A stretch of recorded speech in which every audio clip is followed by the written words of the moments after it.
Pintu teater 2 telah dibuka.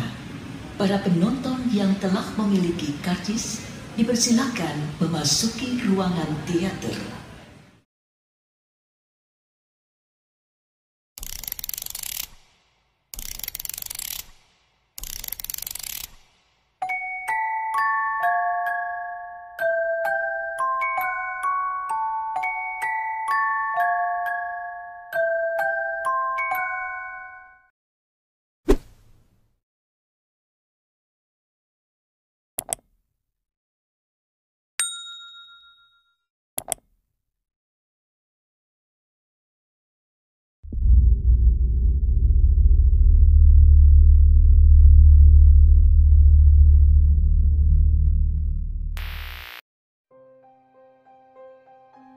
Assalamualaikum warahmatullahi wabarakatuh.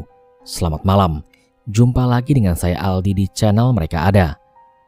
Dimanapun kalian berada, saya doakan semoga kalian dalam kondisi sehat dan selalu diberikan kemudahan dalam menjalankan segala aktivitas.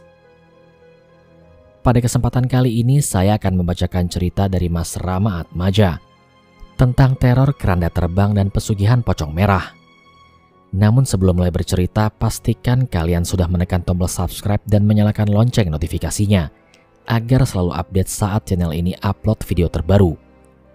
Oke, tanpa banyak basa-basi lagi, mari kita mulai ceritanya.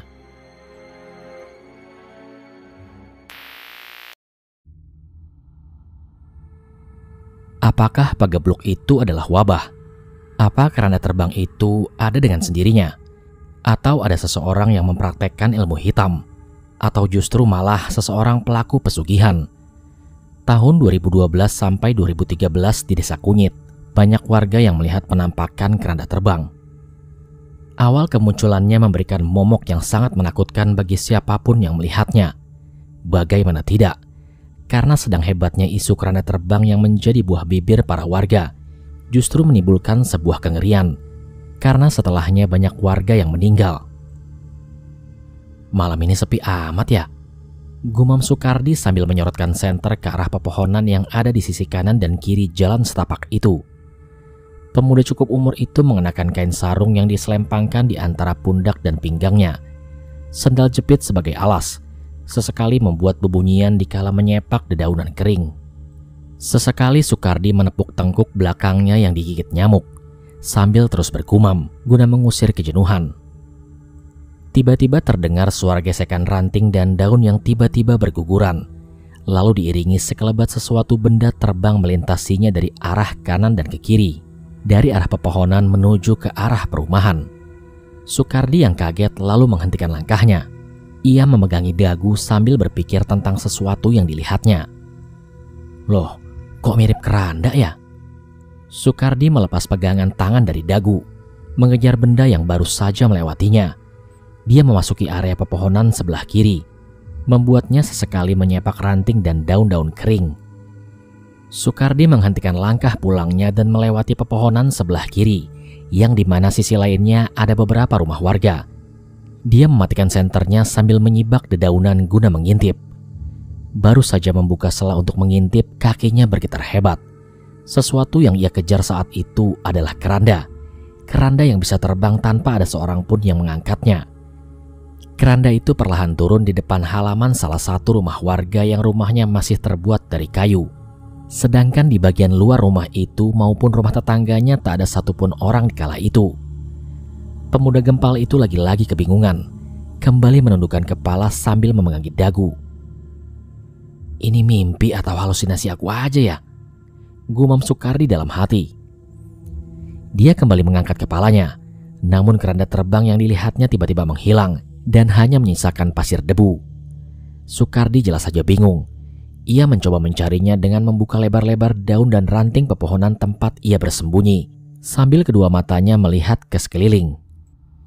Namun bulu kuduknya semakin berdiri. Perasaan mulai tak karuan dan seakan ada sesuatu yang kini berada tepat di atas kepalanya. Sukardi kemudian menenggakkan kepala dan benar saja, keranda mengapung di atas kepalanya yang berjarak sekitar 2,5 meter. Sontak Sukardi terkencing.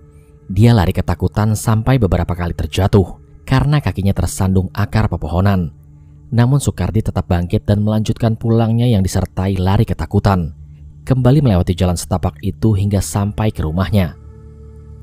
Dalam ketakutannya, Soekardi sesekali membuka hordeng jendela untuk memastikan apakah keranda terbang itu mengikutinya atau tidak. Namun tak terlihat keranda tersebut mengikutinya dan Soekardi pun langsung pergi ke kamar untuk tidur.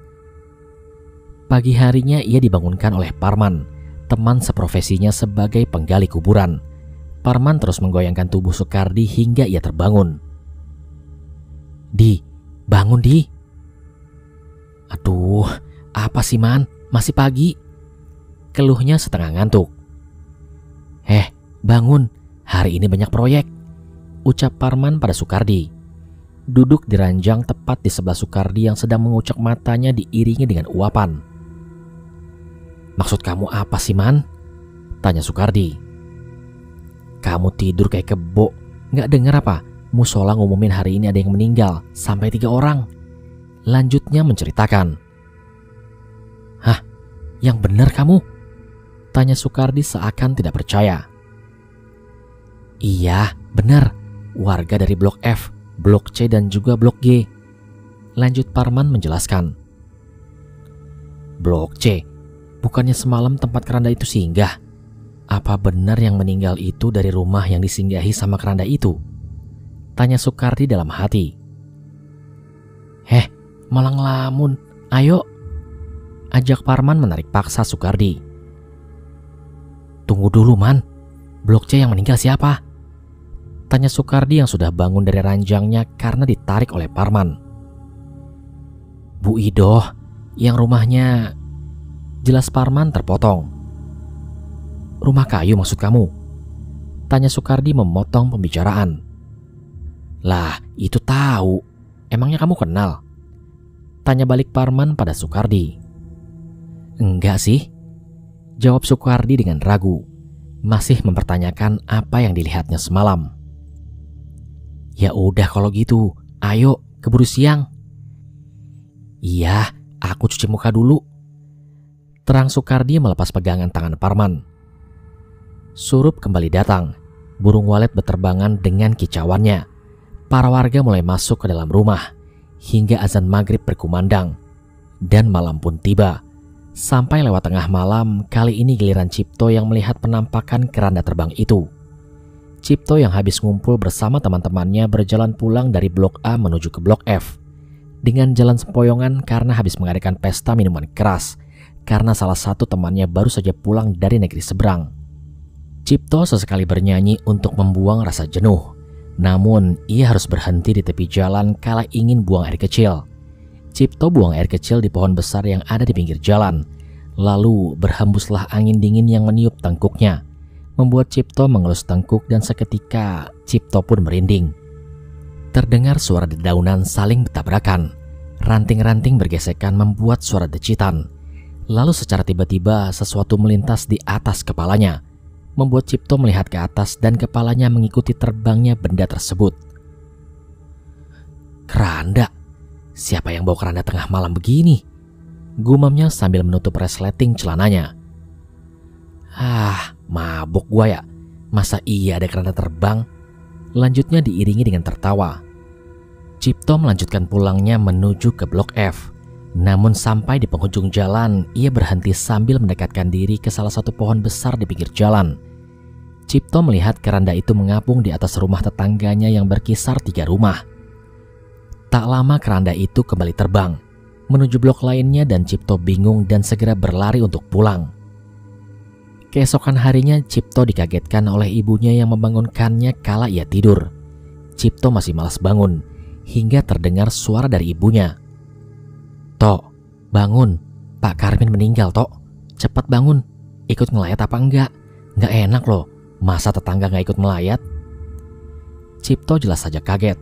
Langsung duduk di atas ranjang kemudian memandangi sang ibu yang menitihkan air mata. "Ini pasti ada hubungannya sama keranda terbang semalam, Bu," jelas Cipto dengan nada tinggi. "Keranda terbang? Mabuk kamu. Udah sana mandi, habis itu siap-siap. Ibu duluan ya," ujar sang ibu meninggalkan kamar Cipto. Singkatnya, Cipto ikut melayat. Namun saat sampai di area pemakaman, ia memilih berhenti dan hanya melihat prosesi pemakaman dari kejauhan. Cipto memilih mendekati tukang gali kubur yang tengah beristirahat di bawah pohon. Melihat kedatangan Cipto menjadi tanda tanya besar bagi tukang kubur itu. Melihatnya yang mendekati dengan tiba-tiba duduk di sebelah tukang gali kubur yang bertubuh agak gempal. "Mas, percaya nggak kalau aku mau cerita?" tanya Cipto sambil duduk. "Cerita apa dulu nih, Mas?" tanya tukang gali kubur bertubuh agak gempal alias Sukardi. "Semalam aku lihat keranda terbang di atas rumah Pak Karmin, orang yang sekarang sedang dikebumikan," jelas Cipto pada Sukardi. "Lah, percaya aku, Mas. Kemarin malam aku juga ngelihat keranda terbang itu mampir di rumah seseorang dan paginya orang itu meninggal," jawab Sukardi pada Cipto. "Wah, yang bener, Mas," sela Parman sambil menatap keduanya. "Kok kamu gak cerita sih?" Parman kemudian lanjut bertanya pada Sukardi. "Bukan gitu, Man. Takutnya kamu gak percaya," jawab Sukardi dengan nada yang bercanda. Dan dari obrolan itu, rumor keranda terbang pun semakin menyebar, hingga membuat warga mulai ketakutan untuk keluar malam. Hingga sampai 1 minggu kemudian, sudah beberapa orang yang melihat keranda terbang tersebut dan setiap hari pun ada saja yang meninggal. Dalam seminggu hanya 1 hari saja tidak ada kabar yang meninggal dari warga. Dan warga pun kini mulai takut kalau-kalau salah satu dari mereka yang akan menjadi korban selanjutnya. Pada suatu malam, keranda itu mendekati rumah kediaman Lastri. Dan untuk masa-masa ini, Lastri ada di rumahnya atau di Desa Kunyit, sedangkan ayahnya tidak ada di rumah. Ia sudah ada di perantauan dan Mbah Sutri pun sudah meninggal. Melihat ada energi asing yang mendekati rumah itu, Cokro Gurito yang menjaga kediaman Lastri pun tidak tinggal diam. Ia berusaha menghalau kedatangan keranda terbang dan keranda itu pun pergi untuk mencari mangsa lain. Dan keesokan harinya ada lagi yang meninggal, malah korbannya bertambah banyak. Hal itu membuat para petinggi desa dan para warga mengadakan rapat untuk menanggulangi kejadian tersebut. Ada yang berspekulasi kalau itu ulah orang yang mencari ilmu hitam. Ada juga yang berpendapat kalau adanya orang yang melakukan ritual pesugihan. Akhirnya para warga pun sepakat akan diadakan acara tolak bala atau selamatan, agar pagebluk ini cepat teratasi dan tidak memakan korban jiwa lagi. Acara selamatan pun diadakan di tengah-tengah kelurahan yang tak jauh dari rumah Lastri. Dan alhamdulillah setelah selesai mengadakan acara selamatan, teror keranda terbang itu pun tidak ada lagi. Warga mulai kembali beraktivitas seperti biasa. Namun ketenangan ini tidak bertahan lama, karena setelah beberapa tahun kemudian, tepatnya setelah meninggalnya Bu Romlah istri Juragan Bisman, Bu Romlah meninggal dengan keadaan hamil, dan Juragan Bisman sendiri adalah orang kaya yang mempunyai dealer motor dan mempunyai lahan tebu yang luasnya berhektar-hektar. Dan dari sinilah cerita akan berlanjut ke bagian berikutnya, pesugihan pocong merah. "Don, ayo pasang lagi," perintah Acep. "Lihat nih, saku celana aku udah kosong," jawab Doni. "Ya elah, baru setengah jalan aja udah habis duluan. Mau minjem?" sela Rinto. "Enggak ah, aku mau pulang aja," jawab Doni. "Alah, enggak asik kamu Don, masa kita cuma main bertiga?" ujar Kusno pada Doni. Doni kemudian bangkit, hendak meninggalkan ketiga temannya yang masih bermain kartu. Ia tidak menjawab dan tidak menghiraukan apa yang teman-temannya ucapkan. Doni pun berlalu, hendak pulang ke rumahnya dan waktu hampir tengah malam. Doni berjalan pulang dalam keadaan melamun, karena ia memikirkan hutangnya pada Bu Romlah. Hanya pada Bu Romlah saja ia berhutang, karena meminta agar suaminya merahasiakan hal tersebut. Bu Romlah kan udah meninggal ya, apa aku harus tetap bayar utangnya? Tapi Juragan Bisman kan gak tahu, apa gak usah ya? Tanya Doni dalam hatinya. Malam yang hening itu Doni lalui sendiri, berjalan kaki dan tak ada suara siapapun selain suara binatang malam dan sepakan daun kering. Ia tiba di penghujung jalan, di tengah simpang jalan yang mengarah ke kanan dan ke kiri. Di tengah ujung jalan itu Doni melihat seorang perempuan berdiri membelakangi. Pikirnya mungkin seseorang yang tengah bingung dan ingin mencari teman pulang. Doni pun menghampiri dengan wajah yang sumringah. Ia pun kemudian bertanya, "Nungguin siapa, Mbak?" "Nunggu kamu, Don," jawab wanita itu dengan nada yang datar, tanpa memalingkan wajahnya. "Nunggu aku? Mbak siapa? Kok kenal?" tanya balik Doni dengan penasaran. "Kamu lupa sama aku, Don. Bayar hutangmu," balas perempuan itu. "Bayar? Hutang? Mbak siapa? Apa jangan-jangan?" tanyanya terpotong sambil mendekat untuk melihat wajah perempuan itu. Dan saat mendekat, perempuan itu mulai menggerakkan kepalanya dan anehnya terlihat wajah itu mirip Ibu Romlah. Hanya saja begitu menakutkan dan wujudnya berubah menjadi sosok pocong dengan kain berwarna merah. Sontak Doni ketakutan. Ia kemudian berlari sambil meminta tolong. Sebelum lanjut cerita Doni yang dikejar pocong merah Bu Romlah, kita balik lagi ke awal saat teror keranda terbang melanda desa Kunyit. Saat itu Bisman hanya seorang biasa dan dia adalah pendatang. Sedangkan Romlah, istri dari Bisman, adalah orang asli desa Kunyit. Saat itu Bisman merasa diperdaya oleh Pak Hartono. Pak Hartono menjanjikan bisnis investasi yang sangat menggiurkan dan bodohnya Bisman memberikan apa yang ia punya untuk diinvestasikan. Namun beberapa hari berselang Pak Hartono meninggal dunia karena malam harinya keranda terbang itu menyatroni rumahnya. Bisman frustasi dan bingung dengan apa yang harus ia lakukan setelahnya, setelah kehilangan apa yang ia punya. Bisman sempat curi dengar dari salah seorang warga yang mengatakan ada dukun sakti yang rumahnya berada di bawah kaki bukit di ujung desa yang konon katanya bisa memberikan kekayaan lewat jalur pesugihan. Tanpa pikir panjang, sehari setelah mendapatkan info tersebut, pagi buta Bisman yang sudah stres mendatangi dukun itu untuk meminta kekayaan. Sang dukun menyanggupinya, namun ada beberapa syarat yang harus dilakukan oleh Bisman. "Kamu ingin pesugihan sebenarnya apa perjanjian pesugihan?" tanya sang dukun pada Bisman. "Maaf Mbah, emang apa bedanya?" tanya balik Bisman. "Ya tentu saja beda. Kalau pesugihan sebenarnya, kamu harus menyuguhkan setiap tumbal di waktu yang sudah dijanjikan," jelas sang dukun. "Lalu kalau perjanjian pesugihan gimana Mbah?" tanya Bisman dengan penasaran.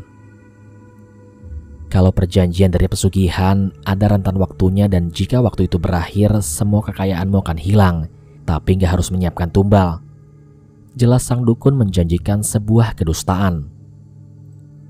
"Wah, kalau gitu aku mau yang perjanjian aja Mbah. Pesugihan seperti apa yang akan Mbah berikan?" tanya Bisman penuh semangat. "Pesugihan pocong merah," jawab sang dukun.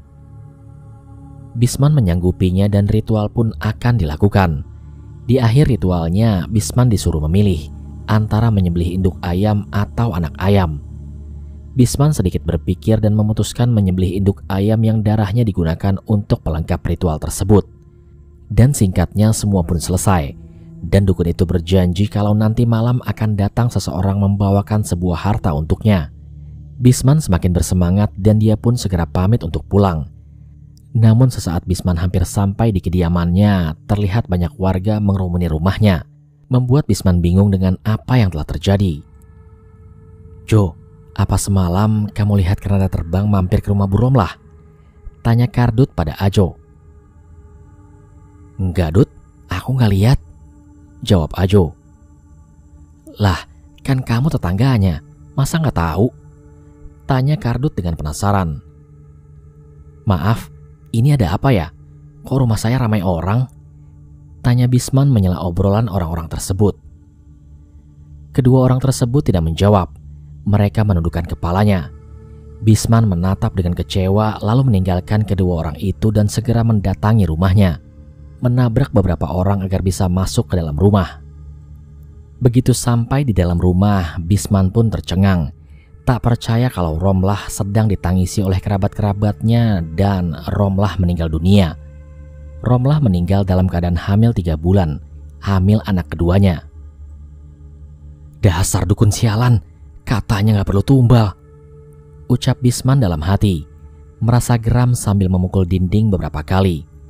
Mertua lelakinya menghampiri, menenangkan Bisman yang emosi dan menangis sambil memukul-mukul dinding yang membuat tangannya berdarah-darah. Sudah nak, ikhlaskan kepergian istrimu, biar dia tenang, ucap mertua lelakinya. Enggak pak, tidak, ini pasti ulah keranda sialan itu yang sudah meneror warga desa, ucapnya menutupi apa yang telah ia lakukan. Tenangkan dirimu, kita harus ikhlaskan dan doakan agar Romlah tenang di alamnya, saran mertua lelaki Bisman. Bisman sempat sedih dengan kematian sang istri, namun kesedihannya seketika hilang kala ia mengingat harta yang akan ia dapatkan. Ia menggendong Azizah, anak pertamanya yang berusia 2,5 tahun, sambil kemudian berbisik, "Kamu tenang ya nak, nanti kita cari mamah baru, papa akan jadi orang kaya." Singkatnya semua prosesi pemakaman Romlah telah dilakukan, hanya tinggal memasukkan jasadnya saja ke liang lahat. Bisman menitipkan Azizah ke ibu mertuanya dan turun ke dalam liang lahat tersebut, lalu disusul kerabat lainnya yang ikut masuk ke dalam liang itu. Tetapi Bisman melarangnya dan ingin ia sendiri melakukan hal tersebut. Kemudian Bisman menerima tubuh kaku sang istri yang sudah terbungkus kain kafan, lalu membaringkannya ke dalam tanah kuburan itu. Bisman memberikan bantal mayat di beberapa sisi tubuh sang istri. Lalu kemudian, "Itu jangan lupa lepasin tali pocongnya," seru salah satu warga. "Iya, bentar," jawab Bisman disertai anggukan. Bisman kemudian menunduk, hendak melepaskan tali pocong yang mengikat tubuh istrinya. Namun ia memikirkan sesuatu. "Kalau aku berhenti jadi orang kaya, apa iya aku harus mengorbankan Azizah untuk melakukan perjanjian lagi? Atau..." ucapnya dalam batin sambil memikirkan sesuatu yang licik. "Sudah," ucapnya yang berpura-pura melepas ikatan tali pocong itu. "Yakin udah?" tanya seseorang warga yang curiga. Namun Bisman segera meraih papan kayu untuk menutupi liang lahat sang istri dan mulai naik saat semua papan sudah tersusun rapi. "Kamu ini istriku, bangkitlah, bantu suamimu agar tetap kaya," dalam batin Bisman berujar. Tanah mulai ditaburkan di atas papan tersebut. Tangis haru kerabat kembali terdengar. Bisman kembali mengambil Azizah dari gendongan ibu mertuanya sambil melihat prosesi akhir pemakaman. Singkat cerita, malam pun tiba. Bisman tidak bisa tidur dan terus menanti harta kekayaan yang dijanjikan oleh sang dukun. Tiba-tiba terdengar gemerincing suara kereta kuda. Bisman langsung bangkit dari duduknya dan segera keluar rumah. Ia pun sontak kaget, tak percaya dengan apa yang ia lihat. Bisman melihat sosok putri cantik mengendarai kereta kuda dan tersenyum menatapnya. "Ini harta yang telah kami janjikan," ucap putri tersebut, dan ada sosok hitam menghampiri Bisman dengan membawa sebuah peti. Bisman tidak menjawab. Dia hanya diam menatap kagum akan kecantikan putri tersebut. Sedangkan kedua tangannya mulai menggapai sebuah peti yang diberikan oleh sosok hitam. Bisman mengembangkan bibirnya, tersenyum lebar sambil menunduk membuka isi peti tersebut. Dan alangkah kagetnya saat melihat isi peti itu. "Aku kaya, terima kasih Bu." Ucapannya tertawa sambil mendongakkan kepala, namun ucapannya terpotong kala melihat sang putri dan kereta kudanya tiba-tiba lenyap dari pandangannya. Namun samar-samar dari kejauhan Bisman melihat sosok terbungkus kain berdiri menatap dari kejauhan. Bisman memfokuskan pandangannya dan terlihat sosok terbungkus kain merah itu. Itu adalah Romlah.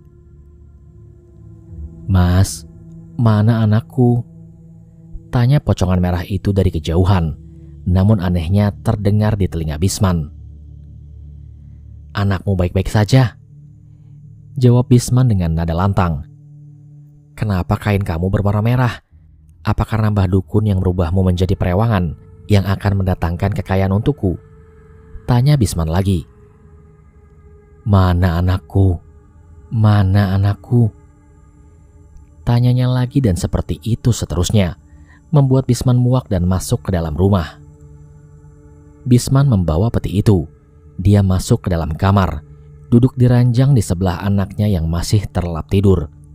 Ia memikirkan mau diapakan harta itu dan bagaimana cara agar kekayaannya yang singkat itu bisa terus membuatnya kaya, dan bagaimana caranya mengelabui para warga agar tidak dicurigai. Terlintas dalam benak Bisman akan bisnis investasi yang pernah ia lakukan. Dan dari sini Bisman berpikir kalau dialah yang akan menjadi orang yang membuka bisnis investasi. Dengan begitu Bisman bisa membuka usaha dari harta tersebut tanpa dicurigai oleh para warga. Bisman kemudian berdiri dan melangkahkan kakinya mendekati lemari, menaruh peti itu di dalam tumpukan pakaian. Namun saat menutup lemari dan berbalik, sosok pocong dengan wajah sangat mengerikan menatapnya. Jarak mereka hanya sejengkal. Akan tetapi Bisman tidak takut dengan sosok pocong merah berwajah romlah itu. Bisman mengabaikannya sambil terus berjalan menuju ranjang. Ia kemudian membaringkan tubuhnya dan mulai menarik selimut sambil berujar, "Anakmu akan baik-baik saja. Bantu aku mencari kekayaan yang berlimpah."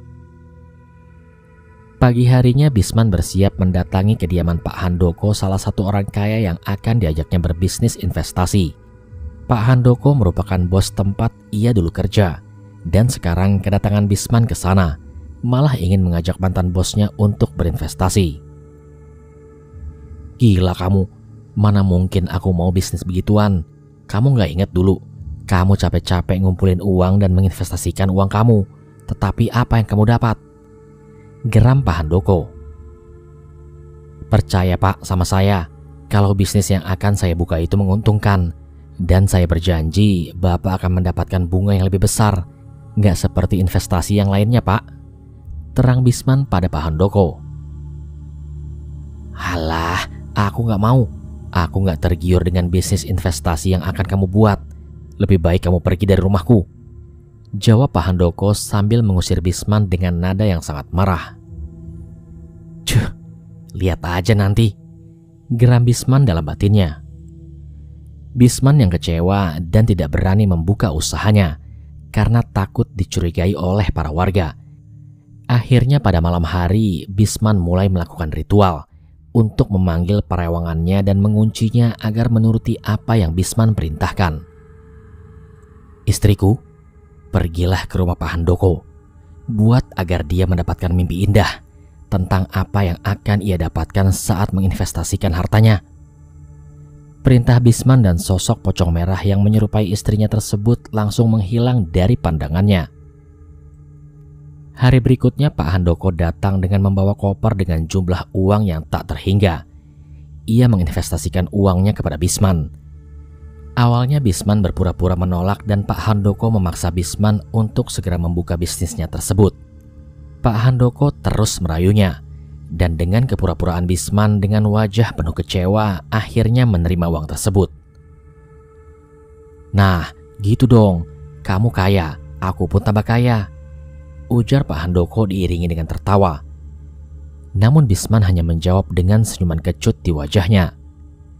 Singkatnya setelah mendapatkan modal dari Pak Handoko, Bisman langsung membuka dealer motor dan membeli tanah yang luasnya berhektar-hektar. Namun tentu saja uang tersebut bukan hanya dari Pak Handoko, karena tak mungkin bisa membeli semua itu dari investasi Pak Handoko. Usaha Bisman maju dan dia bisa memberikan uang dari hasil investasi Pak Handoko, membuat Pak Handoko semakin tergiur, sampai-sampai mengundang teman-temannya untuk ikut berinvestasi. Dan kini Bisman semakin kaya. Dia menjadi juragan tebu dan bos dealer, namun tak ada yang curiga dengan hasil kekayaan Bisman, karena mengira semuanya modal dari para investor. Hingga hari itu pun tiba, hari di mana Bisman kehabisan harta pesugihan yang ia dapatkan.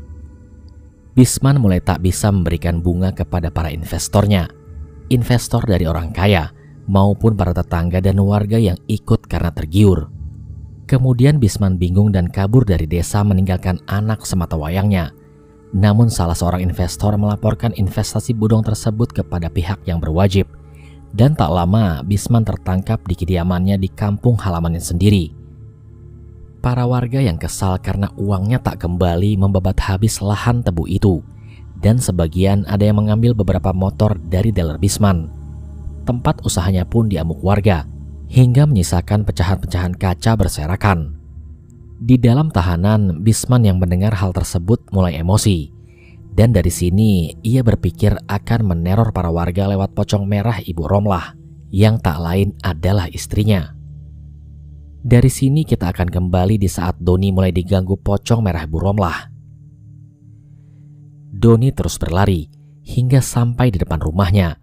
Pintu rumah ia gebrak-gebrak dengan sangat keras, sambil melihat ke arah kanan dan kiri. Ada apa malam-malam begini ngedobrak pintu? Geram sang bapak setelah membuka pintu dan menatap penuh emosi. Tanpa menjawab, Doni menabrak tubuh bapaknya. Ia begitu ketakutan, membuat sang bapak nampak bingung dengan kelakuan anaknya. Kamu kenapa? Kalah judi? Apa dikejar hutang? Tanya bapaknya memicingkan kedua matanya. Bu Romlah ngejar aku, Pak. Jawab Doni sambil minum dan duduk di ruang tamu. Bu Romlah siapa? Tanya sang bapak lagi sambil duduk di sebelahnya. Bu Romlah, Pak. Istri Juragan Bisman. Emangnya siapa lagi sih, Pak? Alah, ngawur kamu. Romlah kan sudah meninggal. Ucap bapaknya tidak percaya. Memangnya kamu punya salah apa? Lanjut bapaknya bertanya. Aku punya hutang, Pak, sebelum dia meninggal. Jelas Doni. Urus urusanmu. Bapak gak mau tahu. Keluh bapaknya meninggalkan Doni. Dan malam pun berlalu. Pagi pun segera tiba. Nampak warga membincangkan hal yang sama, yakni pocong merah Bu Romlah. Ada yang dari mereka diganggu karena berhutang. Ada pula yang ditanya kemana anaknya pergi. Dan sampai sekarang pocong merah Bu Romlah masih kerap mengganggu warga, namun tak begitu sering. Dan sampai sekarang Juragan Bisman masih mendekam di dalam tahanan.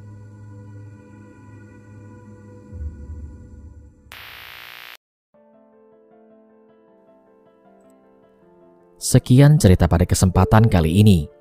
Mohon untuk tidak ditiru hal-hal yang sekiranya tidak baik untuk dilakukan. Meminta sesuatu kepada bukan Tuhan, sangat jelas itu adalah dosa besar. Terima kasih saya ucapkan kepada kalian yang sudah menyimak cerita ini dari awal sampai selesai. Jangan lupa pastikan kalian sudah menekan tombol subscribe dan menyalakan lonceng notifikasinya, agar selalu mendapatkan update saat channel ini upload video terbaru. Sampai di sini dulu perjumpaan kita kali ini. Sampai bertemu pada episode selanjutnya, saya Aldi pamit undur diri dari hadapan kalian. Wassalamualaikum warahmatullahi wabarakatuh.